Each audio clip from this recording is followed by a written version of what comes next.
Welcome, everyone. Dr. Scott Stoll here, co-founder of the Plantrician Project. And as you are all joining us, I just want to welcome to our Plantrician Education Series.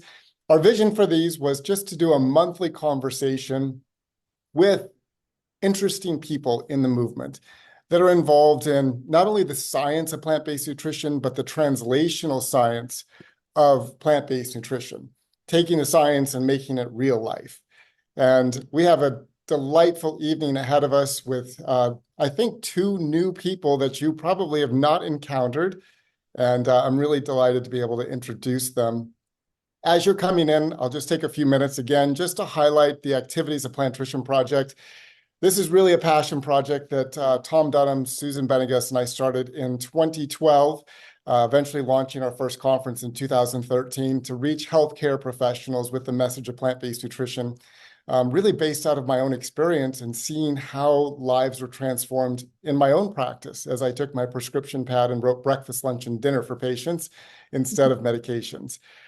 It's evolved into a not-for-profit that really reaches around the world to come alongside of you healthcare practitioners with not only the science and education to equip, empower, educate, and inspire, but also to unite the movement in healthcare to begin transforming individual practices, healthcare systems, and introducing and integrating into healthcare whole food plant-based nutrition.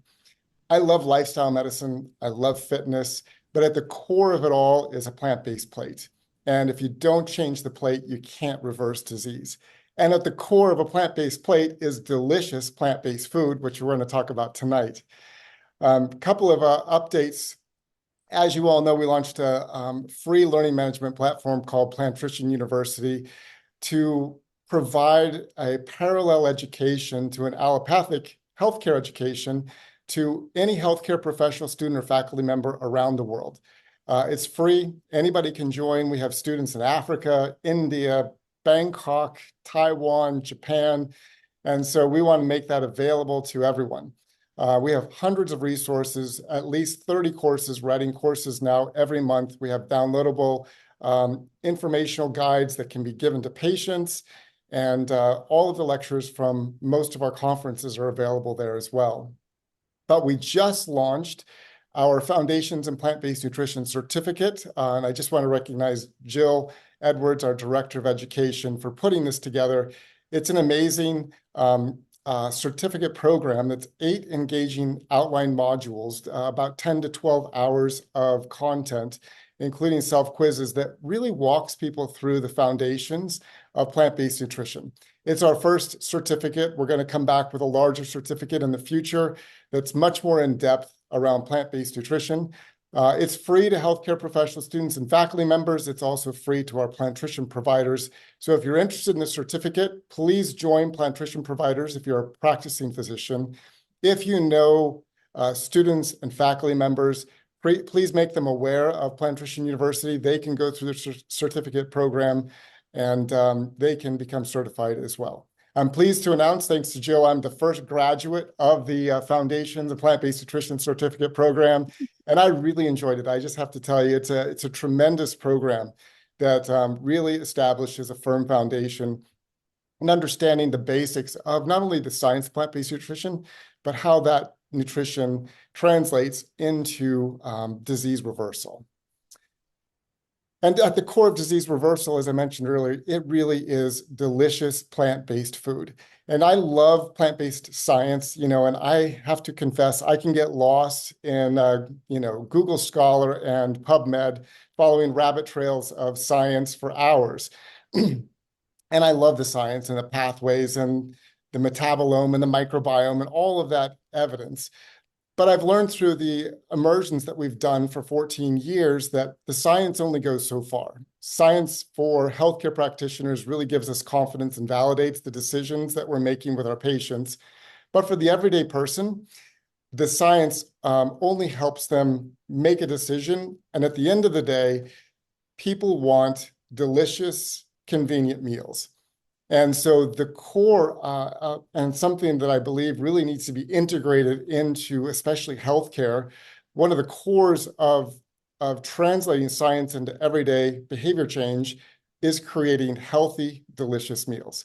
And so to that end, we've invited two amazing chefs this evening, Leslie Durso and Chloe Stein. I'm just going to read briefly their bios because they're just so beautifully written. And I just want to recognize the amazing work they've done and give you an introduction to who they are so that you can begin formulating questions to ask them and really tap into their wealth of knowledge.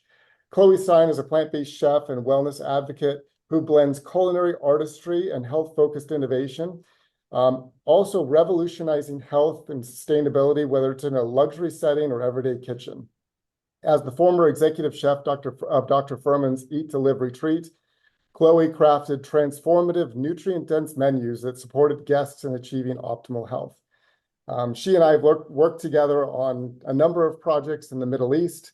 She's worked doing telehealth crafted recipes for Rich Roll's meal planner. She was a founding member of Shri Moo, which is an artisanal plant-based cheese company. She's also currently the director of NEURO Coach Certification Program and the Brain Health Retreats, working with Drs. Dean and Ayesha Sherzai to empower individuals on their journey to cognitive resilience and health. Her expertise spans an impressive range of high-profile projects, including crafting meals for Hollywood movie sets, designing custom menu plans for high-profile families in the Middle East, catering executive wellness retreats, and creating recipes for global wellness initiatives. So, Chloe, it's wonderful to have you, and I'm so glad that you're here. Thanks for making time for us tonight. Thank you. And our It's an second absolute guest pleasure. is somebody that I just met, Leslie Durso. She is a vegan chef and wellness expert. Leslie is the glowing face of a fresher plant-based movement that refuses to compromise style for sustainability. Walking the plant-based talk since age 7, this Southern California native has always been well ahead of the times with her meatless mindset. She works as a consulting chef for hotels, resorts, and restaurants around the world and is currently the vegan chef at the Four Seasons Resort in Punta Mita, Mexico, the most friendly vegan 5-star resort in the world, Naviva, a wellness concept by the Four Seasons. The Four Seasons named Leslie Master Chef in 2019. She recently wrote the plant-based recipes for the highly anticipated Eat Like a Girl cookbook with Dr. Mindy Peltz, available now. And whether it's a luxury setting or your everyday setting, Leslie has been involved in a number of projects.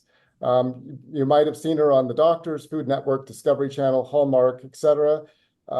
She is evangelizing the benefits of a mindful lifestyle delivered with her trademark blend of sunshiny sophistication and girl next door relatability. So Leslie, welcome. It's so nice to have you. You both have such beautiful beautiful bios. So thank you for sharing those. Thank you for reading them. Oh yeah, I just had to read them. They're just so lovely and beautifully written. So thanks for being here this evening. And so my first question is for both of you. Maybe you can just help by sharing a little bit of your personal story. So Leslie, you started at age 7. I would love to know how you had that revelation at age 7 to go this direction. Yeah, absolutely. I wish I had like this mega story, but I come from an Italian family, big meat eaters, and I never wanted to eat meat. It just was something I didn't want. My body was rejecting it. And at 7, somebody asked if I was a vegetarian, and I said, "What's that?" Because of course my Italian parents told me I would die if I didn't eat meat. And so once I found out there were these things out there called vegetarians and they didn't have to eat meat, I was like, "That's me. Sign me up." And never looked back. I've made a lot of weird decisions when I was a kid that I've still stuck with, but this one has been the most important. Wow, that is amazing. And Chloe, how about you? How did you find your way into this? I don't think I actually know this story, Chloe, so I look forward to learning this. Yeah. So as a kid, I wanted to be a pastry chef. And I always was in the kitchen with my mom. I'm one of 4 kids, and I was the only one in the kitchen with her. And she's a great cook. So I got to learn so many things when I was a kid. And then in 8th grade, we did a career fair and we had to look up the careers we wanted. And I found out that pastry chefs have to wake up at like 3 a.m. and have terrible hours and have to work holidays. And I kind of abandoned that passion. I really didn't think about it again. I went on to get my undergrad in psychology. I went for my master's degree in nonprofit management. I've always had a huge passion for helping people. And while I was in grad school, my now husband, then boyfriend, was showing me some food documentaries, and I was just blown away that I had never heard about any of this. And that led me down a lot of nutrition rabbit holes, like you said. And I just started cleaning up our kitchen and really started cooking again, which I was not doing a lot of. And then it kind of came full circle. My mom bought me Eat to Live by Dr. Fuhrman. And the day after Thanksgiving, I went fully plant-based, and I dropped my cholesterol almost 100 points. I got rid of chronic skin issues I had had since I was a kid. I was born lactose intolerant, but the doctors told me I grew out of it and reintroduced dairy. The dermatologist never asked if, what I was eating. I was born allergic to dairy. So anyways, I also lost about 60 pounds and just felt so much better. So while I was in graduate school, I really decided that this is how I wanted to be of service and help people and just share the knowledge that I feel so fortunate to have learned. And, it's made such a big impact on my life that it was the only thing I could do was to share it with others. That's great. And briefly, maybe both of you, just tell me about your chef training. So Chloe, you went from grad school studying, what were you studying in grad school? Nonprofit management. Nonprofit management, and then Yep. decided to start cooking again after working with mom in the kitchen. So how did you train yourself? Because you do such a beautiful job of, creating, amazing, delicious meals that have so many layers of flavor. How did you train yourself to do that? Yeah, it was a lot of experimentation. It was a lot of watching videos and the internet and cooking shows. So it's definitely a self-education. And then I've been fortunate to work alongside some, fantastic culinarily trained chefs who have taught me a lot as well. But it was just hopping in the kitchen and playing. I love it. That is Yeah. beautiful. And Leslie, how about you? Tell me about your training. Well, my training started as soon as I could stand. I'm also one of four kids in my family, and being Italian, I would say I was making pasta since I could stand. My great grandmother used to tie a towel around my waist and just get my hands in dough and showing me. I never in a million years thought that that would be my career path. I actually started in the entertainment industry, and I used to co-host a science show with Bimla, the science guy. And it was actually he who encouraged me to get into cooking as a profession and food education. Hmm. And so I looked up going to culinary school. There was no plant-based culinary school at the time. And then I found out that not all chefs went to culinary school, and you could do these things called internships. So I traveled the world taking internships in all the countries of the cuisines that I wanted to learn. So I worked in kitchens in Indonesia, in Thailand, in Japan, in Peru, Mexico, Italy, all over the world, and just fell in love with all of these cultures and food cultures and the difference between high-end cuisines and home cooking, and valued cooking with grandmas just as much as I valued cooking with five-star chefs, and kind of brought all that together and learned all of these techniques that they were using for meat that I could apply to vegetables, and all these different flavors that I could kind of combine. And that's where my love of world cuisine comes in, and why I love working with hotels and resorts around the world so much, because I get to cook so many different kinds of cuisines and really incorporate all of those things into my own kind of style. And I This, was the one that convinced Bill to go vegan. It only took that's good. I years. love that. That is great. That is great. The science guy believed the science, right? Finally. Finally. Yeah. Sometimes it takes a while, right? Is it, do you guys ever like stop and look at what you're doing and say, I can't believe I'm doing this? Like it's a Yes. pathway that you probably never imagined you would take, but you've discovered your passion, right? Yeah. 100%. I Well, it think sounds about like that we all the both grew up in families where food was love. And that's what I constantly am trying to infuse into my programs and into my recipes in my life. And being a child who stopped eating meat at age 7 and working with kids with food allergies, I also had 3 severe food allergies when I was a kid, all taken care of by a vegan diet. I never wanted anybody to feel like a second-class citizen like I did going to a restaurant and having to order, an iceberg lettuce side salad when everybody else is having this beautiful meal.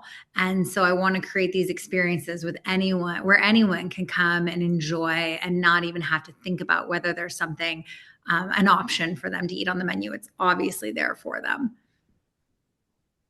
And you both have been involved in this long enough, I think, to be able to have a realistic view of trends, right?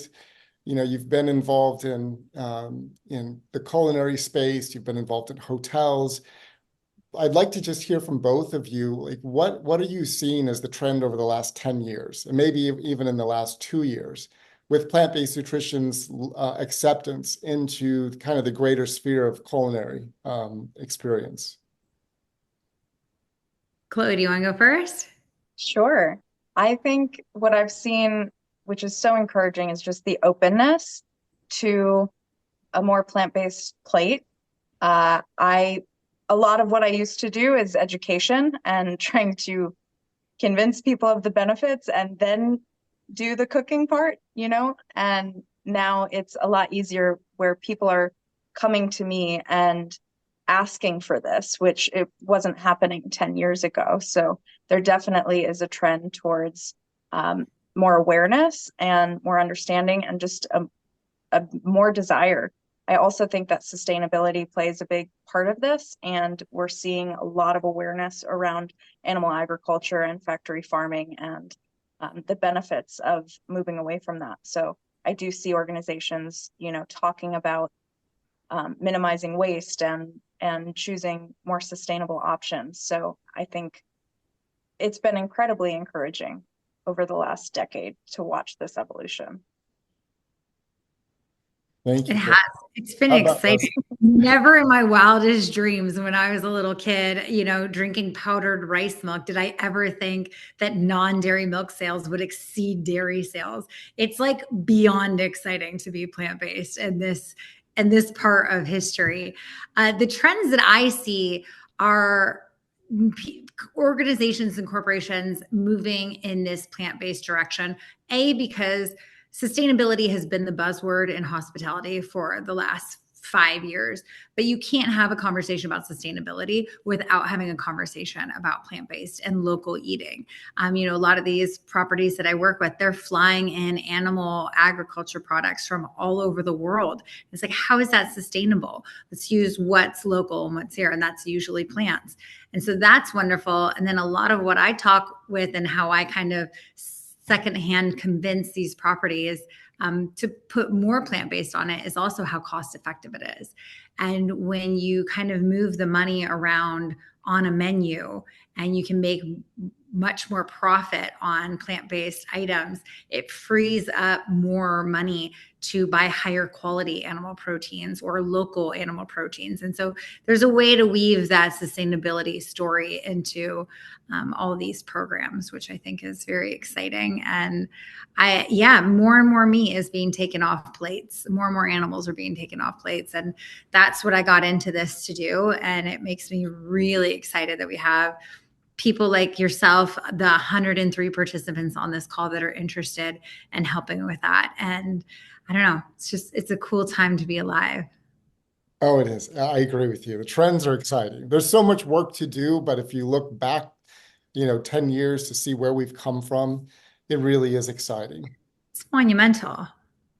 Yeah, and how's Four Seasons responded to this? I mean, obviously they're creating amazing, plant-based meals in their restaurants. And what's it like on the inside of those conversations?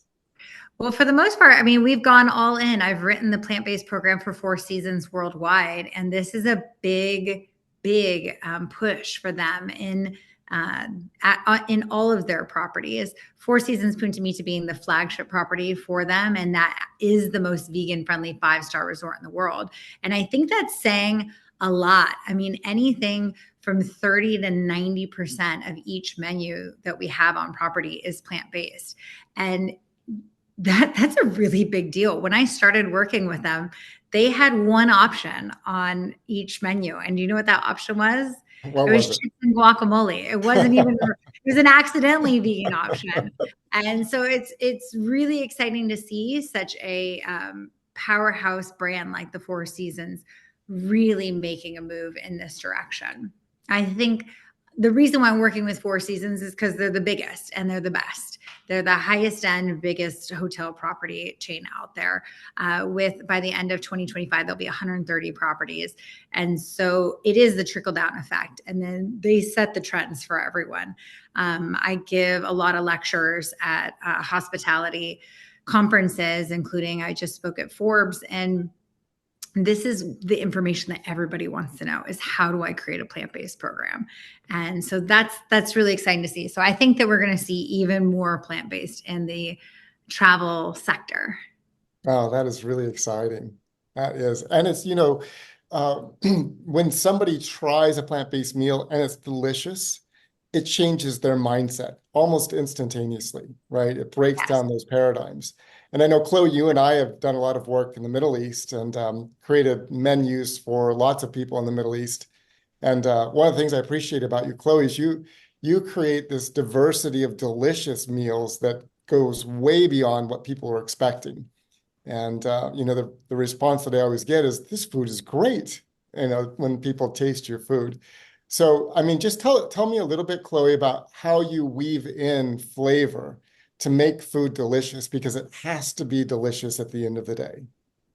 How much time do we have? Um, there's so many amazing ways that you can do this, and you can do this on a high-end scale, but also at home. There's just a lot of things to think about. I kind of have a formula that I go through when I'm creating recipes and just meal concepts. So I really think about the 5 different flavors, which is sweet, salty, sour, bitter, umami, and combining those things in a dish and making sure it's balanced. So if you taste something you make, let's say you make a soup and it doesn't taste as good, maybe think, did I add a little bit of lemon juice or a little vinegar to kind of bump up the flavor? So first thinking about the different flavors to work with, and then also thinking about the healthiest versions of those ingredients too. So I know when I develop recipes, a lot of what I use to sweeten is dates.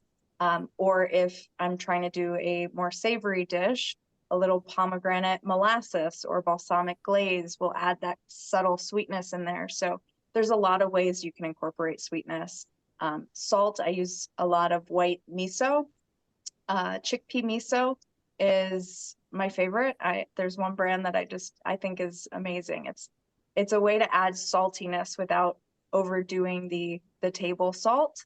I'll still add a little bit in there, but it depends who I'm cooking for. It depends the goals that they have, what kind of protocols that they want to follow, whether it's disease reversal or just prevention or maintenance, or like there's so many different approaches to recipes. And then so after I think about the 5 flavors, I also think about just maximizing flavor. So instead of water sauteing, which I know a lot of us do, and I was taught to do in the whole food plant-based world, instead of using oil, a lot of people saute with water. Well, water is going to dilute the flavors. So how do we infuse flavor in there? Even if we're using water, maybe adding a bay leaf or spices, or a little miso mixed in, so that we're kind of building flavor at every step and creating food that we crave. Because if we don't find food delicious, we're not going to stick to this lifestyle. If I felt deprived, there's no way I would have kept eating this way. So I want people to just love what they're eating. And then we move on to herbs and spices. So knowing how to treat spices, so you can dry toast them, which brings out their essential oils and create a lot more flavor than if you just added spices right into the dish. You can use whole spices and put them in a spice grinder after you toast them. And that's just going to create really next level food in your own kitchen. And herbs are just something I put in pretty much every dish. They are packed with flavor and they're so healthy. You know, that it could really go on for a long time. Texture, marinating food. You know, food a lot of times tastes better the next day. So making a soup and like letting it simmer for a long time and then putting it in the fridge, it's going to kind of concentrate those flavors. Let's see, using Leslie, as you mentioned, those local ingredients that are seasonal are going to have a lot more flavor than food that was shipped across the world and maybe was sitting for a while or was picked before it was ripe. Obviously, we have to work with what we have access to, but if you have local farms and that's an option, that's going to create such incredible flavor in your dishes. And I also think, well, so plating is very important and how we kind of present the food. If I'm cooking for myself, I'm not gonna plate exceptionally. But if I'm cooking for other people, it'd still be nice. But when I serve somebody and I really want them to enjoy that dish, the extra garnish and the textures and everything in there is gonna create an experience. And I have a lot of different food philosophies, but one is that food can really pull you into the present moment. And seeing a beautiful plate of food is something that can do that. And then also being mindful while you're cooking. So I'm running through these very quickly. I can expand on any if you need, but really thinking about using all of your senses while you're cooking is going to create a better dish. And it's also going to create a better experience for you. And also it's a way of stress relief. And, you know, mindfulness is just about being in the present moment, and food and cooking really can be a mindful practice. So, you know, feeling the knife in your hand, smelling the food, you know, appreciating the visual aspects of the food, tasting the food, tasting as you go is very important when you're creating flavor. And, you know, just listening. So you can either put on some relaxing music or just, you know, removing distractions while you're cooking is really a way to bring that focus to your food, and the food will taste better when you do that as well. So those are just a few of my tips. That is great. Thanks, Chloe. I love that. I love the music too. You know, if I'm cooking with my kids, whatever ethnicity of food we're creating, we put on that music. And Oh, so we that's have a so lot of cool. fun, you know, with all the musical tastes as well as creating that food. And it's been really fun. Amazing. And Leslie, how about you? You've worked in these kitchens around the world. Like, what are some of the secrets that you've learned to build flavor and maybe add, you know, that flavor of meat into vegetables? Yeah, well, I don't necessarily try and get meat flavor into vegetables. I try Yeah, and celebrate the flavor of of the vegetables vegetable. Yes, themselves. exactly. You know, there's over 23,000 edible plants on Earth, and they all have something unique and interesting to bring to the table. And so I really try and celebrate that in my cuisine. To your and Chloe's point just now, I mean, infusing energy into your food is incredibly important. People always ask me, oh my God, when the TV show The Bear came out, everyone's like, is that what it's really like in the kitchen? Is that really like in the kitchen? It's like, that's not what it's like in my kitchen. I've seen kitchens like that. I want nothing to do with that. You know, I don't look like your typical restaurant chef. And so when I come in, it's not a typical experience. I also put music on, even in a commercial kitchen. I want people laughing. I want people creating joy in their experience of cooking so that that all comes out on the plate.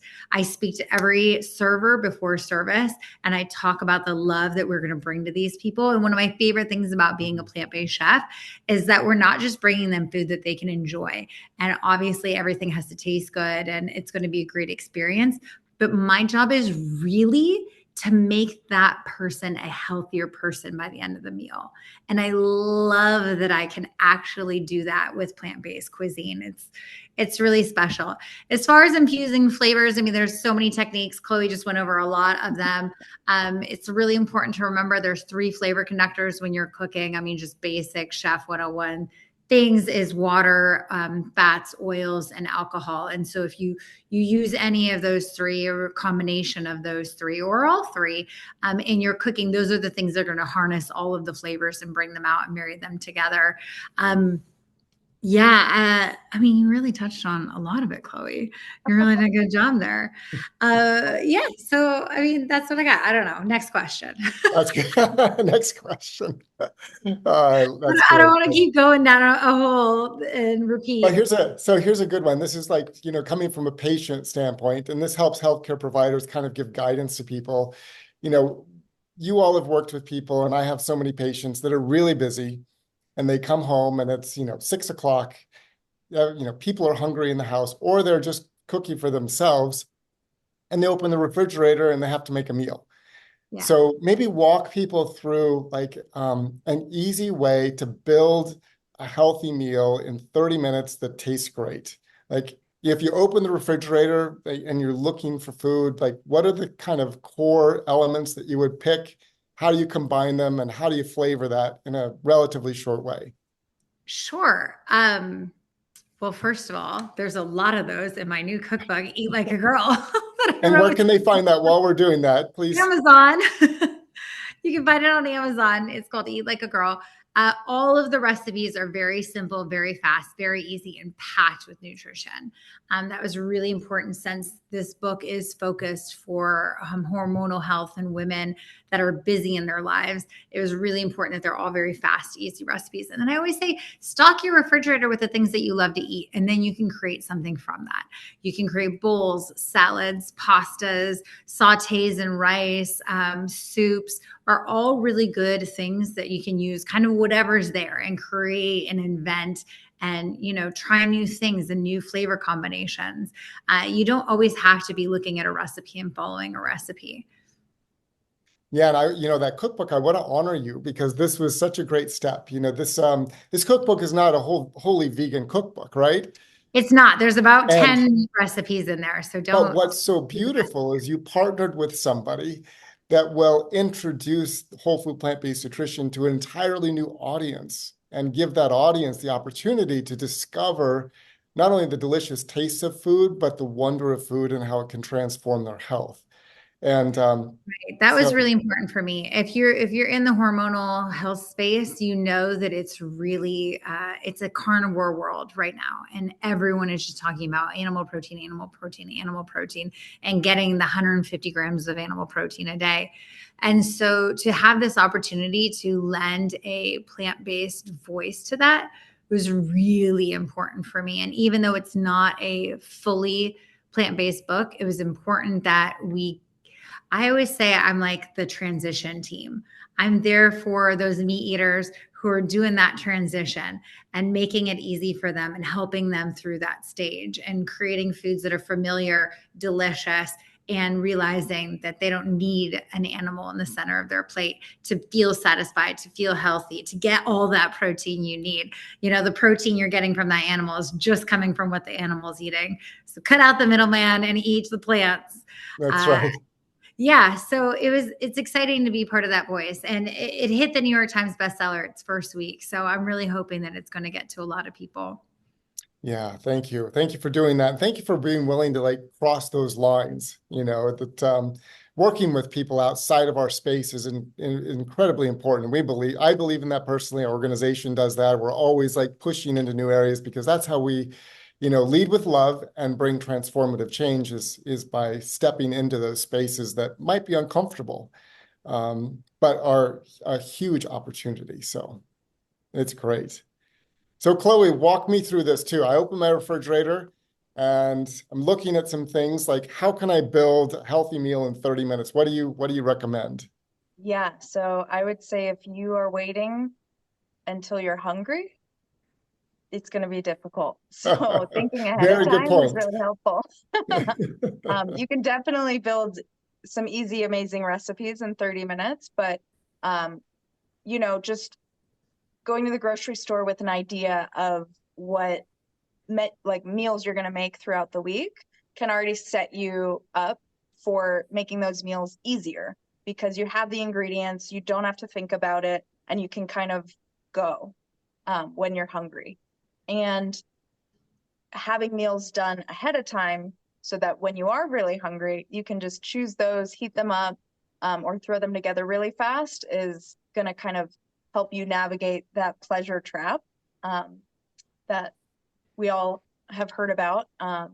And what I really like to do is have dressings done ahead of time, some sauces, either really easy ones that I can just make in my blender, or have some that are prepped that I can use throughout the week. And I like to repurpose them. So I'll make kind of a mild, maybe creamy sauce. And then if I want to make it like a roasted garlic balsamic sauce, I can easily add that in later and then use it also as a spread on a sandwich or a wrap, or use it in a soup. So I can kind of get different uses out of the same thing.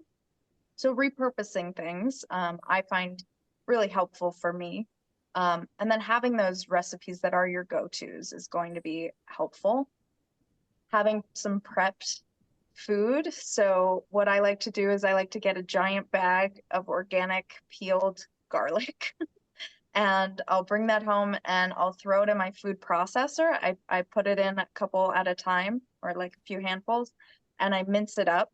And then I'll pack it in I brought some stuff from my kitchen, like a silicone ice cube tray, and I'll pack it in. And you can add a little bit of water. I know people usually add oil, but if I pack it enough, it just freezes in a cube. And then anytime that I need garlic, I, can throw that in a saute pan and, have things kind of prepped.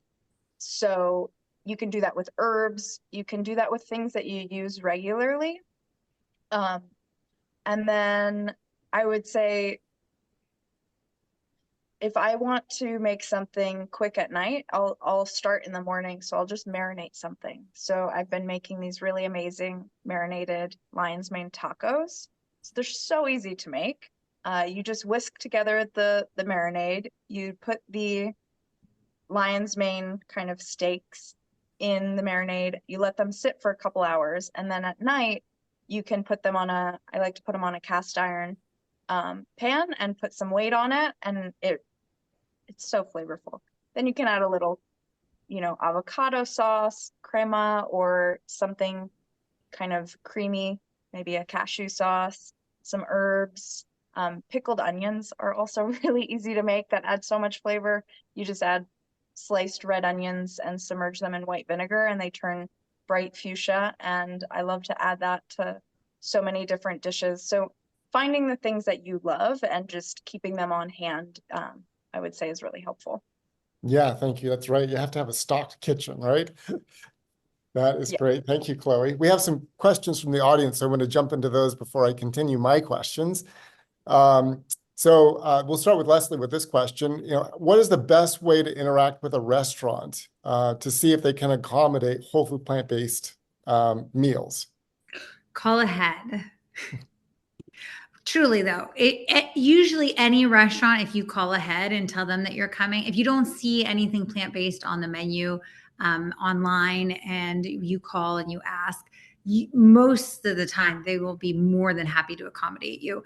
But I always say to give that chef a heads up, because if it's not something that's normally on their menu, showing up and just demanding something inventive and creative and amazing on demand is not really fair to the chef. And so call ahead, see if they can do something. And even if they can't and they deny you, you're encouraging that restaurant to have something plant-based. I also am going to note that I know that you're putting in the side chat here where you can find my recipes. I haven't posted recipes on my website in a really long time. I post all my recipes on YouTube, my Substack, if you subscribe to it, and on Instagram. And all of those things are just Leslie Durso. You can find me. Great, thank you. And how do most chefs respond, to a call ahead? Are most open to that and excited, or? Yeah, most are. There are those certain restaurants that have, the no, changing of any of the items on the menu. You can't have something with no cheese on it, kind of a situation. And then you just, you ask those people to put on some plant-based things. There's a very famous restaurant here in Venice, California, where I live, that did not have any vegan options when it opened, refused to have any vegan options. And now they have about 8 vegan options on the menu. That's great. So it's Uh, the people's will. It's the that's people's will. exactly right. They respond to the demand, right? People Yes. spending money. Yes. That's right. Somebody also asked while we're here, can you recall the name of the restaurant in Japan where you interned? Oh, there's a chef there named Chef Kenji who unfortunately is no longer has his restaurant open. But I worked with him quite a bit, and I love Japanese cuisine. I'm actually working on a Japanese forward restaurant right now for the Four Seasons, and so it's been so fun diving back into those recipes and creating fun sushis and kebabs and all sorts of Japanese fun flavors, and That's using new ingredients to Japanese cuisine in fun ways. I just created a strawberry nigiri with lemongrass and yuzu sauce that I think is pretty exciting. wow. And That's exciting things like that. So, like an item like that, when it's on a menu, when it's on a menu with other meat items, if you're a animal eater, you're going to see that and be like, "What on earth is that even? How do you make strawberry nigiri? I love strawberries. I'm going to try that because it just seems so wild." And so that's the way to just get people to order accidentally or plant-based dishes. Yeah, I love that. Accidentally, right? Accidentally vegan. That's great. Thank you, Leslie. And this one's a good one for you and I, Chloe. Claudia says, I love what's been said so far. Could you explain a bit about the economics of plant-based lifestyles? It is a stigma to break that about being rather expensive way to live. Yeah, it can be. It also doesn't have to be. So if you're, thinking about some of the cheapest foods that are also some of the healthiest foods, we're talking about beans, we're talking about potatoes, talking about grains, and just really understanding how to build recipes around those types of foods. I think also, that there's a stigma that frozen vegetables are not healthy. While they may not be, what we think of as the fanciest foods, but they're packed with nutrition. They're picked when they're ripe and they're harvested and frozen. So we can build, dishes around those types of foods and keep it really budget friendly. And it just takes a little bit more planning, but it's totally possible. And then, adding flavor from like spices and stuff. You can buy things in bulk. You can buy them, at stores or online. So there's definitely a lot of ways to, um, you know, that what I find is the most expensive part of eating plant-based would be if I'm buying yogurt, plant-based yogurt, or I'm buying, pre-made things, or, a mushroom meat, like meaty or something, those things can get expensive. But if we're making things from scratch, it might take a little bit more time, but it's totally way more affordable. And meat and dairy are pretty expensive. One more thing that I would add to that is growing your own Yeah. produce. Hmm. If you have space, even if you just have a windowsill, you can grow things in vases and teeny tiny little plants. Herbs can definitely get Okay. expensive. And so to be able to just have even like a herb garden this big in a little corner with a sliver of light coming in, you can really grow anything. And that makes things more affordable too. Yeah, and to that same point, sprouts and microgreens, you can grow them in jars and they're, a fraction of what you would pay in a grocery store. Absolutely. Yes, and a million times more nutrient dense. I think sprouts are kind of the answer to solving a lot of our nutrition issues in lower income housing areas. Yeah, I agree with you. I mean, there's, 50 to 100 times more sulforaphane in broccoli sprouts than broccoli. I know Yes. they're power packed, easy to grow. I agree. And there's been, for the All you scientific need is a reasons, jar and and all you cheesecloth. need is a jar and some seeds, right? It's Yeah. awesome. Yeah, that's great. Um, and do you guys both grow sprouts? When I can. Now, Doug You Evans is travel a a lot, I very dear know. friend of mine. I don't know if you're familiar with Doug. He is like the sprout man. I just had dinner with him the other night and he was asking how my sprouts are going. I travel every week, so sprouts need some time to grow. So I'm not always sprouting my own sprouts, but I try to. Whenever I'm home for more than a week, I've always got a jar going. Yeah. And for I people that have not grown sprouts before, like how can somebody get started? Oh my gosh, you literally just take a jar, rinse your seeds and put them in a jar and rinse them every single day and they sprout. That's it. It's that easy. He wrote a really great book on it if you're interested in reading it. I forget exactly what the title is. It's like the sprouting book or the sprouting guides or something. It's Doug Evans is his name. Well, that's great. Maybe that's homework for all of us. We can grow sprouts this next week. I love it. Yeah, I think And it's there've called been three. the Go ahead, Sprout Chloe. Book. I think it's literally called the Sprout Book, and I think so. you can get fancy with it too. A friend of mine who's a um, also in the plant-based world, Nathaniel, gave me a sprouting machine where it cycles water through. So there's varying levels of sprouting, and those will grow like really big and have a lot of room. So if you want to kind of experiment with different types of sprouts, I always do my broccoli sprouts in my little jar, and then I've done mung bean sprouts in this sprouter, and they get really huge and so fun to watch because within a week you have this fresh, amazing, huge amount of produce, really. Yeah, that's beautiful. Thank you. And I And the know in great the thing last about 4 growing your years, own, sorry, the great thing go ahead. about growing your own produce too, whether it be sprouts or herbs or full blown vegetable garden, is that you're also infusing all of those plants with your love and your care when you're growing them. And I swear it makes them more nutritious and taste better. Yeah, there's some interesting research along that line that the plants do respond to us in very unique ways. There's a relationship there that we still don't understand very well, but it is a relationship, that's for sure.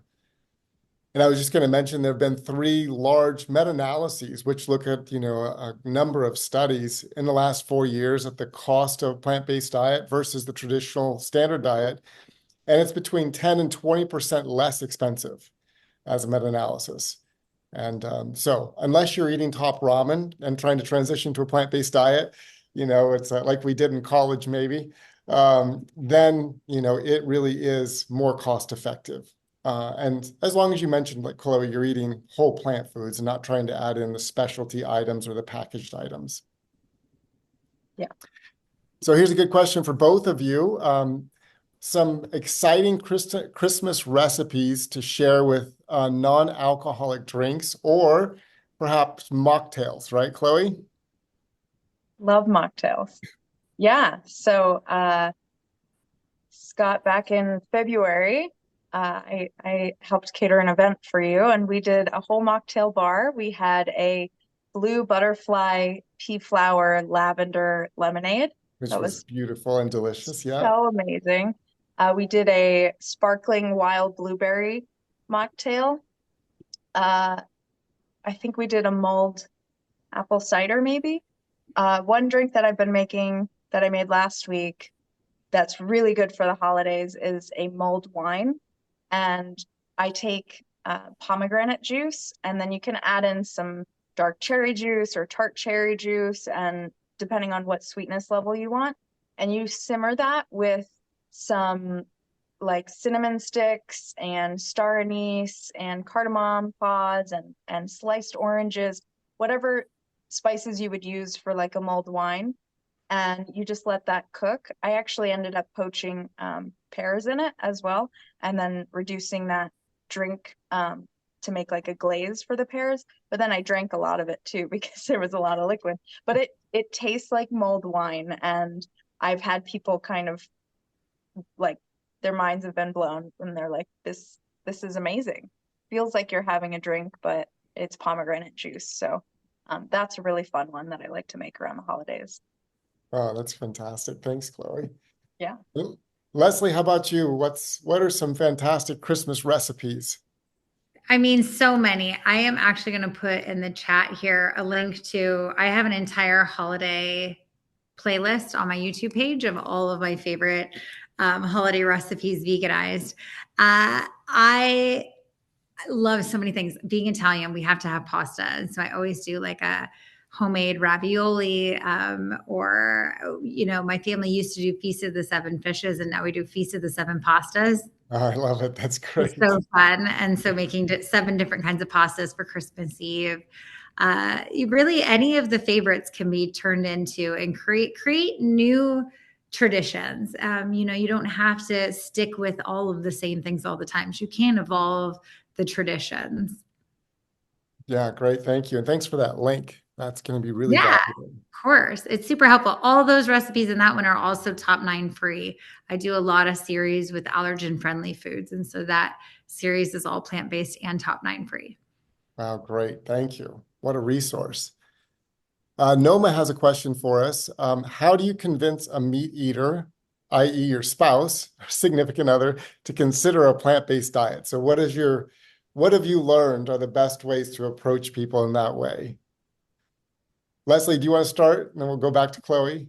Well, I'm not married, so I don't have a boyfriend.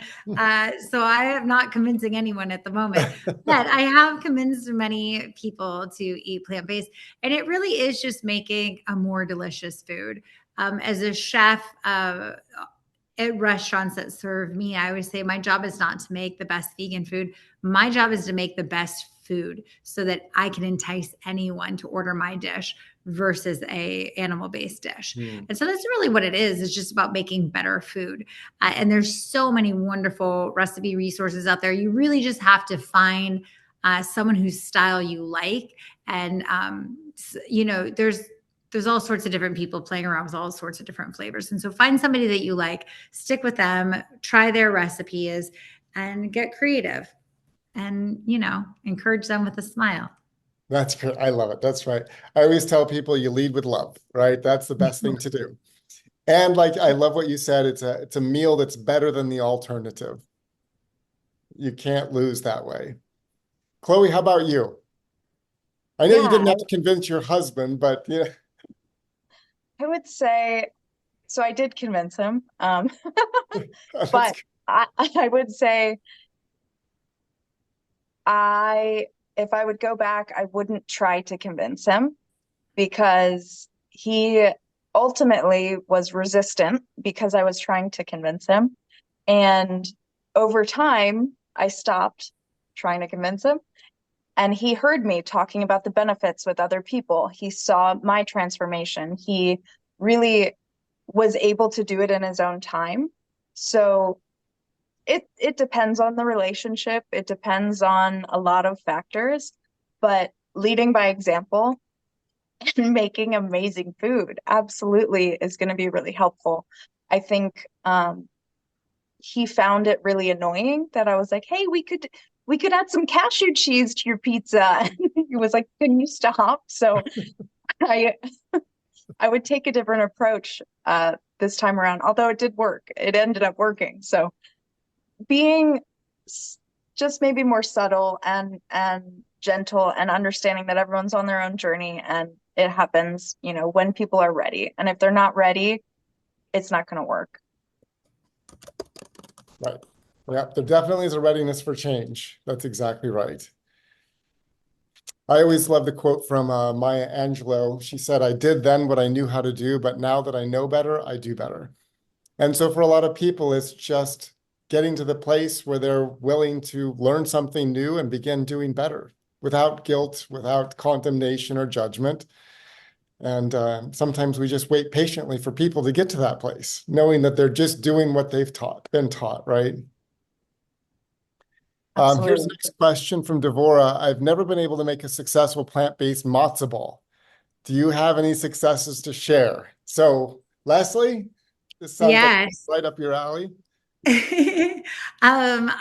Yes. So I've made successful vegan matzo balls before, but I've never made successful vegan gluten-free matzo ball soup before because it always ends up falling apart in the soup. But I have to say, a great resource for vegan Jewish recipes is Mayim Bialik, the actress, put out a cookbook. And I think her challah recipe is so delicious and so good. And she has a matzo ball recipe that's also very good. So I would check out Mayim Bialik's book for that. And you may already have it, but it's a really great resource. Great, thank you. Chloe, you have anything to add? Well, I was raised Jewish. I unfortunately am also gluten-free. So no, I have not made a gluten-free vegan matzo ball, but I have put like whole potatoes in and just let them simmer and get really soft. And it's kind of a matzo ball experience, even though it's not texturally the same. But I could definitely research it and figure it out. I have not spent Chloe, if enough you figure time. it out, you got to let me know. I just make the gluten-free balls and just put them in at the very last second before I serve it. But they end up, I mean, within 5 minutes, it's just a thick sauce because they've all dissolved. Yeah. It's a tough So one. Chloe, if you discover something new, let us know. I'm on it. See, it's always a process. We're always learning. I know it is. It's a beautiful lifelong learning journey, isn't it? Yes.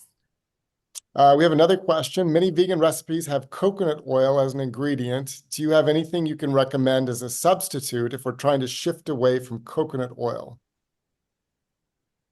Yeah. Well, it depends on what the oil's in there for.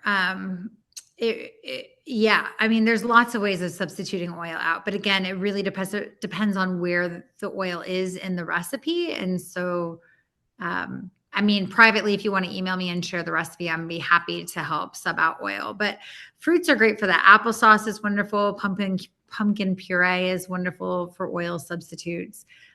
It just really depends on what it is in there for. Yeah. So I ran a non-dairy cheese company that had a lot of coconut oil in it, and I've developed coconut oil free cheeses outside when I left. And you know, if it's in there to kind of create a thick texture at room temperature like butter, the saturated fat is going to create that kind of stabilization and texture. So in something like a plant-based cheese, if you're replacing coconut oil, you can use a mixture of agar-agar and tapioca and cook it to kind of firm up the cheese in the same way that coconut oil would do that. It's not exactly the same, but it's very similar. If you're using it in just cooking in a recipe, there's so many ways that you can, you know, cook without oil or with other types of oil, depending on what your goals are. So, like I was saying, the oil-free sauteing method, a lot of people water saute. You can also, depending on the fruit or the vegetable, really like onions, celery, mushrooms are really high water content. So as soon as they hit a hot pan, they're going to start releasing their own liquid and they kind of dance on the top of the pan. So you don't need oil for those types of vegetables. And then you can kind of build from there and add in vegetables that are maybe not water that don't have a high water content.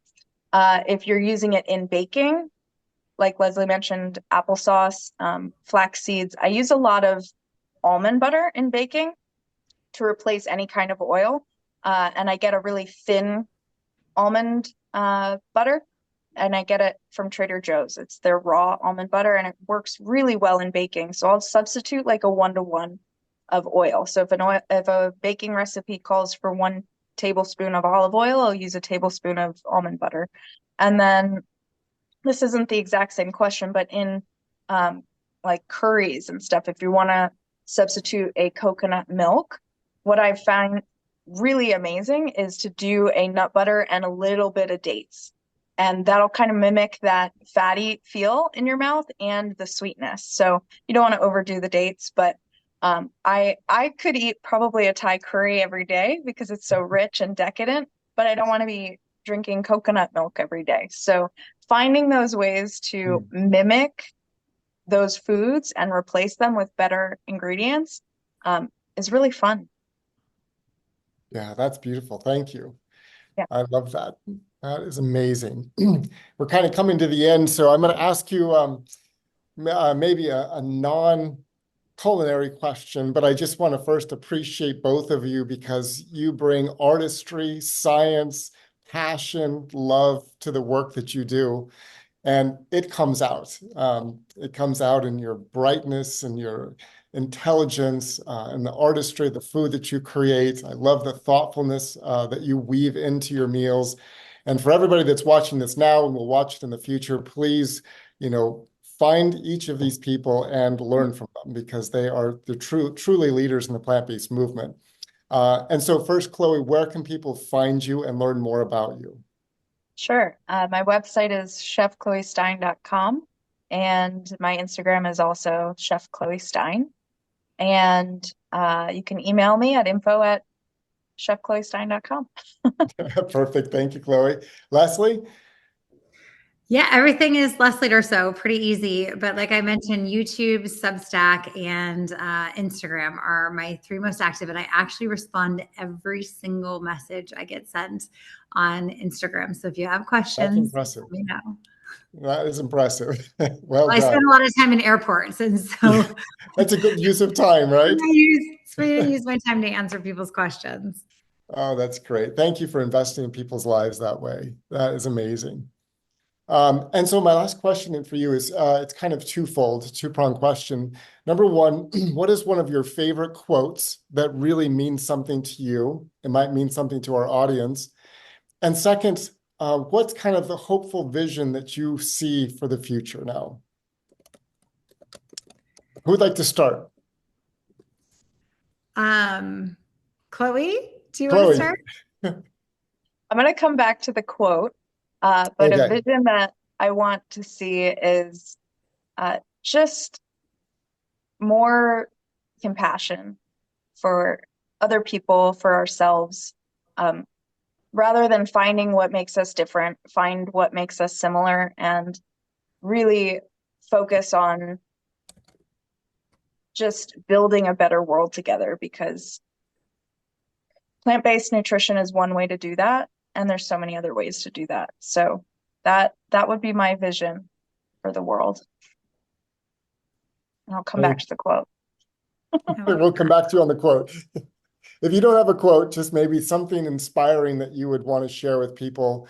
Thinking about, a clinician working with a patient, maybe some encouragement you would give. So it doesn't have to be a quote, but encouragement that you would give to someone. Because I know you've worked with a lot of people, with Dr. Fuhrman and the Sherzais, and just some inspiring words that would be great. So we'll circle back to you on that. We'll give you a few more minutes. We'll put that in the back burner to simmer a little bit, and we'll come back to you.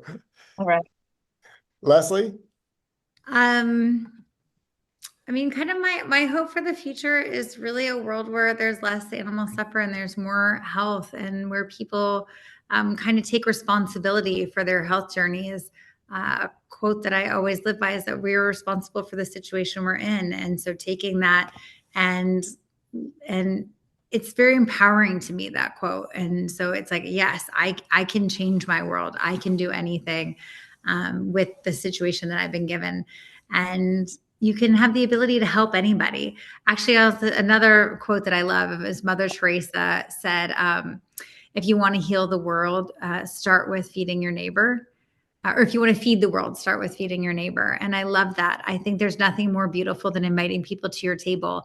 And I think us as plant-based people already, we tend to speak in an echo chamber sometimes. And we have vegans over for dinner, and we, hang out with vegans.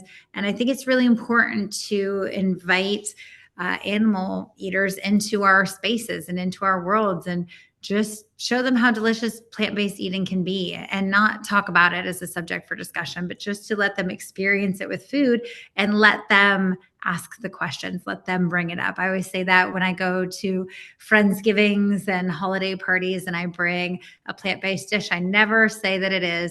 I just let it be and just have everybody come ask for the recipe, and then that sparks the conversation. And so what I want for the world is a kinder place. That's beautiful. Thank you. Curiosity really is the engine of change, right? Absolutely. And a delicious meal sparks curiosity. That is Sure beautiful. does. Sure does. All All right, right, Chloe, coming back to I'm the back ready. burner. So I have a quote and the encouragement that you mentioned. So the one quote that I fall back on a lot is, you don't have to change your situation to change how you feel about your situation. And that really just shows that our perspective has so much power over our lives. And whether it's, you know, thinking about lifestyle and food or just anything, I think our mind and our thoughts are incredibly powerful. And then in terms of, encouragement. So if somebody is coming to this lifestyle and they are looking to implement behavior change or a plant-based lifestyle or whatever it is, a lot of things. So one, you're not alone. Find your community. Community is so important. I couldn't have done this journey without finding my people and having that support through the difficult times, because it can be very challenging to transition to this way of living in a world that is set up to be the exact opposite.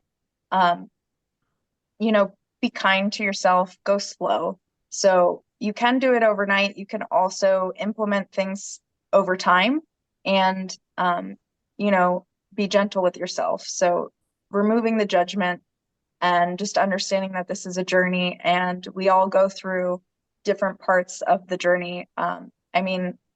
When in the middle of COVID, I was not eating great. Everything was shut down. I wasn't going outside. I didn't feel good. And I was like, what? I've been doing this for so long. What's going on? And just, reminding myself that this path is not linear and there's nothing wrong with that. And there's more things to be learned on that journey.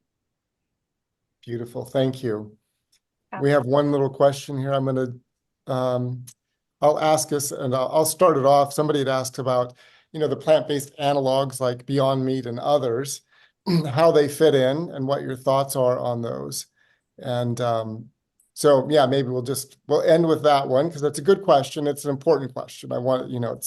I have found as a practicing clinician that some of those are, as you said, Leslie, it's a first step, an entry into this kind of a lifestyle. And it also provides for some of my patients an opportunity to participate in family gatherings in ways that are maybe not so different, right? Throw your Beyond Burger on the grill and everything is okay. So, I have found that they can be very helpful for people in starting and even maintaining a plant-based diet.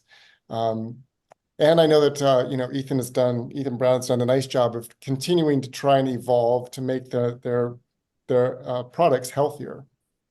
So what are your general opinions or thoughts on those, both of you? Chloe, you want to start? Sure. I think they have a place. I think they're, a great tool for some people, and some people don't need them. So it's really up to you, and you get to decide what feels good for you.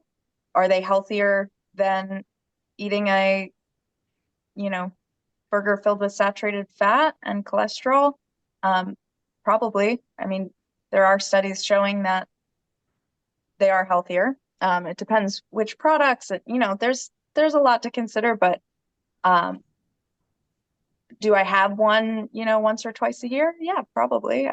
I'm not against them.